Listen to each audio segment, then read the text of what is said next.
And today marks the midway point for the governor after taking the oath in Tallahassee. Tonight, our Capitol reporter Forrest Saunders looks at how his administration weathered an unprecedented first 2 years.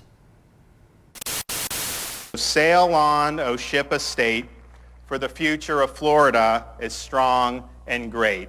DeSantis ended his inaugural address with those words and in his 2 years achieved teacher raises, cleaner water, and legalization of smokable medical marijuana. He really surprised a lot of people on the left, I think, in terms of how he governed. Political scientist Carol Weissert says his early nonpartisan focus helped him nab a solid approval rating. Florida Atlantic marking him at 54% approval to 19% disapproval in March of his first year. He was one of the most popular governors in the country, and in part because he came off an election in which he was really pro-Trump, but then he really turned to state issues. Well, good afternoon. But 12 months later, COVID started sweeping across the state. DeSantis initially locked down much of the economy to ease the spread on April 1st. There's not going to be any kind of return to normalcy.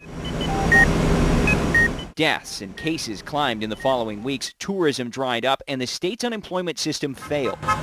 The governor's approval dropping 42% to 46% by October. When COVID hit, this has been really hard on all governors and across the states. Weissert doesn't place the shift on any one policy from the governor, instead suggesting the public saw him differently as the virus became politicized. Mandates, lockdowns, fines, we're just not doing that. They are not effective. Let me tell you that right now. As public perception changed, so too did the governor's way of communicating, says political expert Josh Scacco. More prepared, more rehearsed, more pre-released and pre-packaged messaging. Scacco says that heightened control is common for all leaders entering the latter portion of their term. Reduced transparency, adversarial relationships with journalists, and video drops instead of news conferences are a form of political preservation, especially if re-election's on the line. And the longer they're in office and face criticism for their performance, whether it's a Republican or Democrat, they realize that the transparency, the openness, the accountability might not necessarily be always possible. Just what DeSantis' next 2 years will look like is an unknown. He has a bumpy vaccine rollout to flatten, an economy to rebuild, and an unpredictable president as a future constituent, far from the smooth sailing he once predicted. Well, good morning. It's great to be back